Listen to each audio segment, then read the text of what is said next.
శ్రీమాత్రే నమః. శ్రీ గురుభ్యో నమః. మరి ప్రస్తుత కాలం మనం చూస్తున్నాము. ఎందుకంటే ఇంత కంప్యూటర్ యుగంలా గడిచిపోతుంది. అసలు పిల్లలు ఏ విధానంతో ఉంటున్నారో ఏం చేస్తున్నారో కూడా అర్థం అవ్వట్లేదు. చిన్నపిల్లలందరికీ కూడా మొబైల్ ఉంటే సరిపోతుంది. చక్కగా మొబైల్లో చూస్తూ తినడము, అదేవిధంగా ఆడుకోవడం అన్నీ జరిగిపోతున్నాయి. అసలు మన సంస్కృతి కానీ మన సాంప్రదాయాలు కానీ ఇవన్నీ వాళ్ళకి ఏ విధంగా చెప్పాలి ఏంటి అనే ఆలోచన ప్రతి ఒక్కరిలోనూ రావాలనేది నా సంకల్పం అండి. ఎందుకంటే కొంతకాలం గడిచిన తర్వాత అసలు మన పండుగలు కానీ మన సాంప్రదాయాలు కానీ మన పిల్లలకి తెలుస్తాయా, తెలియకుండా మారిపోతాయా అనే సందేహం అయితే నాలో వస్తుంది. అలా ఉంది, సమాజ పరిస్థితి అలా ఉంది, అలా మారుతున్నారు ప్రతి ఒక్కరూ కూడా. ఎందుకంటే ఈ కంప్యూటర్ యుగం మారే కొలది కూడా ప్రజల్లో అనేక మార్పులు అనేవి చూస్తున్నాము. అయితే ముఖ్యంగా ఎన్ని మారినా ఏమి జరిగినా కూడా పిల్లలకి ఆధ్యాత్మికమైన జీవితాన్ని ప్రతి ఒక్క తల్లిదండ్రులు అందించాలని మనస్ఫూర్తిగా కోరుకుంటున్నాను. ఎందుకు అంటే ఆ ఆధ్యాత్మికమైన జీవితంలోనే నిజమైన పరమార్థాన్ని ఎన్నుకోగలరు. ఎందుకంటే మనం చూస్తున్నామండి ప్రతిరోజు సమాజంలో ఎన్ని ఘోరాలు అరాచకాలు జరుగుతున్నాయో. మరి అట్లన్నిటిని కూడా రూపుమాపాలంటే నిజంగా యువత అనేది చాలా ముఖ్యమండి. సాక్షాత్ శంకర భగవత్పాదులే చెప్పారు, వారికి మాత్రమే ప్రేమించే శక్తి ఉంటుంది. అలాంటి శక్తిని వారు మంచి పనులకు ఉపయోగించినట్లయితే ఈ దేశం చాలా సుభిక్షంగా ఉంటుంది. మన సనాతన ధర్మభూమి అంతా కూడా దిగ్విజయంగా ముందుకు వెళ్తుంది. అలాంటి యువత ఈనాటి రోజుల్లో చాలా చిన్న చిన్న విషయాలకి, అనుకోని విషయాలకు కూడా చాలా ఇబ్బంది పడటం, అనుకోని పనులు చేసుకోవడం జరుగుతుంది. అది ఎంతవరకు సమంజసమైంది ప్రతి ఒక్కరూ ఆలోచించాలి.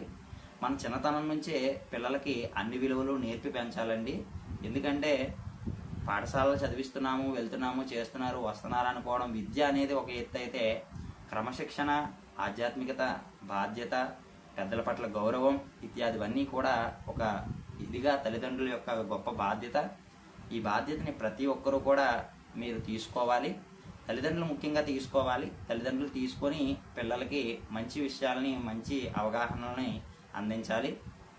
ఈనాడు మనం ఇచ్చే సంపద ఏమీ ఉండదండి. ఏ సంపద ఇచ్చినా కూడా మీ అబ్బాయికి మీరు సంపద ఇవ్వవచ్చు, ఆ సంపద మీ అబ్బాయి నిలబెట్టవచ్చు, లేదంటే పోగొట్టేయవచ్చు. ఈ రెండిట్లో ఏదైనా జరగచ్చు. తర్వాత మీరు సంపాదించిన సంపద మీ అబ్బాయికి ఇచ్చారు, మీ అబ్బాయికి ఇచ్చిన సంపద తర్వాత వాళ్ళ అబ్బాయికి ఇస్తాడనేది నమ్మకం అనేది లేదు. కాబట్టి మీరు గనక మంచి విద్యా సంపద, ఆధ్యాత్మిక సనాతనమైన ధర్మాన్ని గనక మీరు ప్రచారం చేసినట్లయితే ఆ సనాతనమైన బాధ్యతని ఆ తర్వాత తరాల వారికి ఇవ్వడం అనేది జరుగుతుంది. ఇలా తర్వాత తరాల వారికి ఈ ఆధ్యాత్మికతను ఎప్పుడైతే ఇస్తారో వారి జీవితమే కాదు, వారి జీవితాలు కూడా చాలా వరకు మంచి అవగాహనలో వెళ్ళడం అనేది జరుగుతుంది. అసలు ఏది చెయ్యాలి, ఏది చేయకూడదు, ఎలా ఉండాలి, ఏంటి ఇత్యాది అన్నీ కూడా ప్రతి ఒక్కరూ ఆలోచన చెయ్యాలి. ఆలోచన చెయ్యాలంటే చిన్నపిల్లలకు అది తెలియదండి. ఎందుకంటే పెద్దలుగా అది మీరు ఒక కర్తవ్యాన్ని తీసుకొని ముందుకు నడిపించాలి. విద్యార్థులు చాలా తెలివిగా ఉంటారండి. ఎందుకంటే చిన్నపిల్లలు 16 సంవత్సరముల వయసు వరకు కూడా పిల్లలు చాలా జిజ్ఞాసను కూడి ఉంటారు, నేర్చుకునే తత్వాన్ని కలిగి ఉంటారు. ఆ నేర్చుకునే తత్వం ఎలా ఉంటుందంటేనండి, చిన్న వయసులో చదువుకునేది ఒక 4 సార్లు 5 సార్లు చదివితే పాఠం వస్తుంది. అదే ఇంకా ఎదుగుతూ ఉండి 20 సంవత్సరాలు వచ్చేటప్పటికి ఒక 10 సార్లు అయినా చదివితే కానీ పాఠం అనేది రాదు. అంటే అప్పుడున్న జిజ్ఞాస ఇప్పుడు లేకపోవడం అని కాదు, ఆ మొదటిలో ఉన్న విధానం, ఆ శక్తి, మేధాశక్తికి సంబంధించిన విధానం అది. కాబట్టి వాళ్ళ బీజాల్లో చిన్నతనం నుంచి మనం కోపాన్ని, అదేవిధంగా ద్వేషాన్ని ఇత్యాది ఇప్పుడు ఫోన్లు ఇవ్వడం, చేయడం, ఇట్లాంటివి ఇవన్నీ చేయడం వల్ల వాడు ఏమవుతాడంటే వాడికి తెలియదు, వాడికి అసలు నేను ఇంక ఎలా ఉన్నాను ఏంటంటే ఇంక జీవితంలో వాడు తెలుసుకునేది కూడా ఇంక ఫోన్ అనే అనుకుంటాడు. ఇప్పుడు చాలామంది వాడుతున్నారు ఫోనే, ఈ ఫోన్ ద్వారానే చేయడం అనేది జరుగుతుంది. ఇంక వాడి జీవితంలోకి వచ్చేటప్పటికి కూడా ఇంక ఫోన్లోనే అన్నీ జరుగుతాయి, ఫోనే ఇంకా అన్నీ చూడొచ్చు, ఫోన్ ఫోన్ ఫోన్ అని అనుకుంటాడు. ఇక వాడికి రామ అన్నా తెలీదు, కృష్ణ అన్నా తెలీదు, శివ అన్నా తెలీదు, ఇంకో ఏ దేవీ దేవతలు కూడా తెలియదు. కాబట్టి మీరు ఒక ప్రతి విషయాన్ని కూడా పిల్లల పట్ల మీరు చాలా కూలంకషంగా పరిశీలన చేయాలండి, తల్లిదండ్రులు ముఖ్యంగా. అంతేకాకుండా ఆ యువత ముఖ్యంగా యువత అందరూ కూడా పెడదారిని పడుతున్నారు. ఆ పెడదారిని పట్టకుండా భగవంతుడు ఏదో ఒక ఆరాధన అనేది స్వీకరించాలండి. భగవంతుడు అనేది ఒక ధర్మ మార్గంలో పెట్టే ఒక తత్వం అని మీరు గుర్తుపెట్టుకోవాలి. అసలు ధర్మమే మార్గం అండి. ఎందుకంటే భగవంతుడు కూడా అవసరం లేదు, ధర్మ మార్గంలో నడండి అనే చెప్పారు శంకరాచార్యులు. శంకర భగవత్పాదులు ఎప్పుడో చెప్పారండి, ధర్మ మార్గమే నిజమైన మార్గం. ధర్మాన్ని మనం ఆవర్తించినట్లయితే ఆ ధర్మమే మనల్ని తీసుకువెళ్తుంది. స్వామి వివేకానంద కూడా చెప్పారు, ధర్మ మార్గమే ఉత్తమమైన మార్గము, ఆ మార్గాన్ని మించిన దైవం లేదు. ఆ మార్గాన్ని మించిన దైవం లేదండి. ధర్మాన్ని మించిన దైవం ఎక్కడా లేదు, ఏ శాస్త్రంలో కూడా లేదు. కాబట్టి ఆ ధర్మానికే దైవం కూడా దాసోహం అనడం అనేది జరుగుతుంది. కాబట్టి ప్రతి ఒక్కరూ కూడా విద్యార్థులే కాదు, యువత ప్రత్యేకంగా మరి ఒకసారి ఆలోచన చేయండి. ఒకసారి ఆలోచించి ఏ నిర్ణయం తీసుకున్నా కూడా ఒకసారి ఆలోచన చేసి ఆ నిర్ణయాన్ని తీసుకోండి. ఇది నేను చేస్తుంది ముందుకు వెళ్ళదే అవకాశం ఉందా లేదా, అది రైటా రాంగా అనేది ఒకసారి ఆలోచన చేయండి. మీరు ఆలోచన చేయగలరు. మీ మేధాశక్తికి ఒకసారి బదులు ఇవ్వండి. ఎందుకంటే మనకున్న కోపానికి కానీ మనకున్న విధానానికి కానీ ఏదైనా చేసేటప్పుడు ఆలోచన అనేది మందగిస్తూ ఉంటుందండి. ఎప్పుడైతే ఈ ఆలోచన మందగించిందో అప్పుడు మనం ఏం చేద్దాం అనుకున్నా కూడా ఆ పని అయితే మనకి అవ్వదు.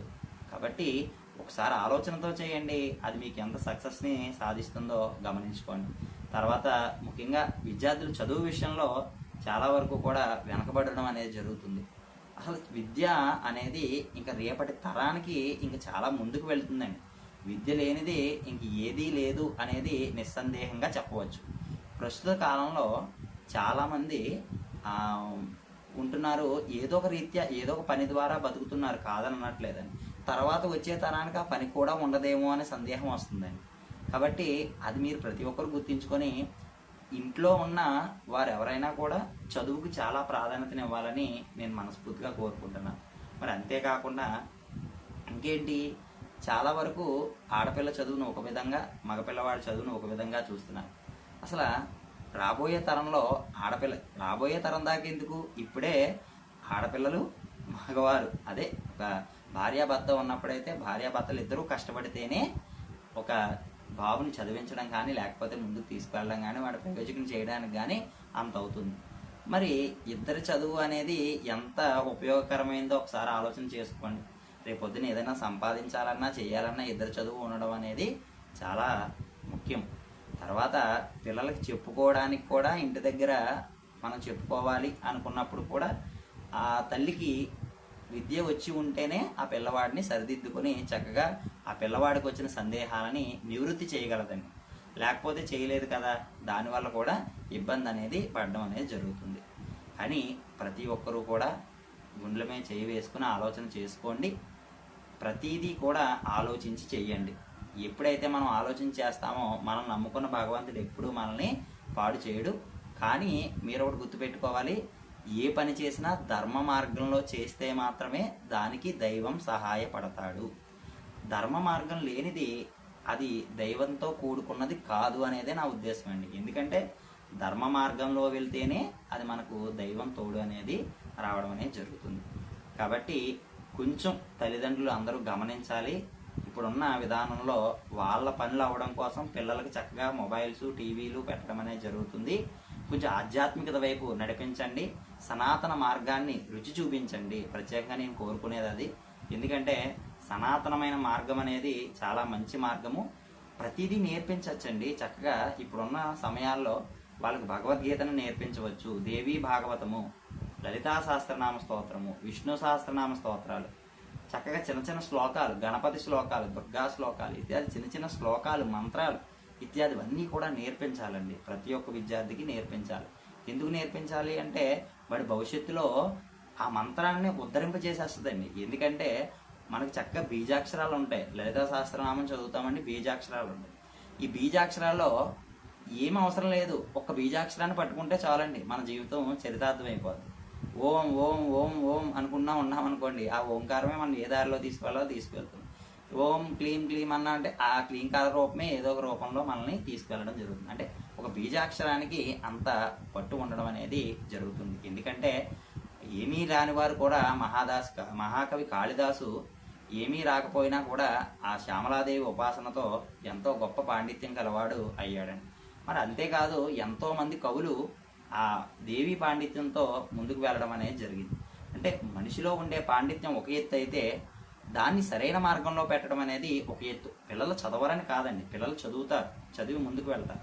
కానీ ఆ చదువుని ఏ విధంగా మలుచుకోవాలి, ఏ విధంగా పెట్టుకోవాలి, చదువుని ఏ విధంగా చదవాలి అనే ఒక నిగూఢమైన తత్వాన్ని తల్లిదండ్రులు చెప్పాలి, ఒక విధంగా గురువులు కూడా చెప్పాలి. కాబట్టి ప్రతి ఒక్కరూ గమనించండి, విద్యార్థులు చదివించండి, ముందుకు తీసుకువెళ్ళండి. చదువులు మాత్రం మానిపించవద్దు. నా యొక్క ముఖ్యమైన ఉద్దేశం ఏంటంటే విద్యాను సర్వత్ర పూజితే. ఎందుకంటే విద్య ఉన్నవాడు ఎక్కడికి వెళ్ళినా గౌరవింపబడతాడు. ఎందుకంటే ఒక రాజు తన రాజ్యంలో మాత్రమే గౌరవింపబడతాడండి.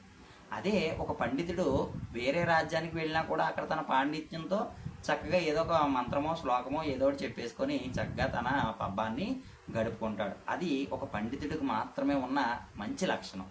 కాబట్టి ప్రతి ఒక్కరూ విద్యను తక్కువ చేసి మాట్లాడవద్దు. ఎందుకంటే డబ్బు అనేది ఏ రూపంలో అయినా రావచ్చు, డబ్బు అనేది ఏ రూపంలో అయినా రావచ్చు. కానీ విద్యాపూర్వకమైన లక్ష్మి రావడం అనేది చాలా కష్టతరమైందండి. డబ్బు ఏ పూర్వకంగా రావచ్చు, కష్టపడి శక్తిని ఉపయోగించి డబ్బు తీసుకురావచ్చు. మనం శక్తి స్వరూపమైన శక్తి అమ్మవారు, శక్తి దుర్గాదేవి, ఆ డబ్బు లక్ష్మీదేవి. ఈ శక్తి పూర్వకమైన ఉపయోగిస్తే లక్ష్మీదేవి తనంతటా తానే వస్తుంది. కానీ ఎప్పుడైతే ఈ సరస్వతి జోడవుతుందో సుఖవంతమైన జీవనం అనేది రావడం జరుగుతుంది. ఇక్కడ సుఖవంతమైన జీవనానికి మనం ముందుకు వెళ్ళడం అనేది చేసుకోవాలి. ఎప్పుడైతే మానవుడు సుఖవంతమైన జీవితాన్ని ఏర్పరచుకోవాలో అదే సరస్వతి. ఆ సరస్వతిని గనక మనలో నింపుకుంటే లక్ష్మి వస్తుంది, దానికి తగ్గ శక్తి అయిన దుర్గ కూడా మనకు తోడవుతుంది. కాబట్టి ఈ విధి విధానాలు ఆచరించుకోండి, పిల్లల్ని చాలా చక్కగా అభివృద్ధి చేయండి. శ్రీమాత్రే నమః. శ్రీ గురుభ్యో నమః.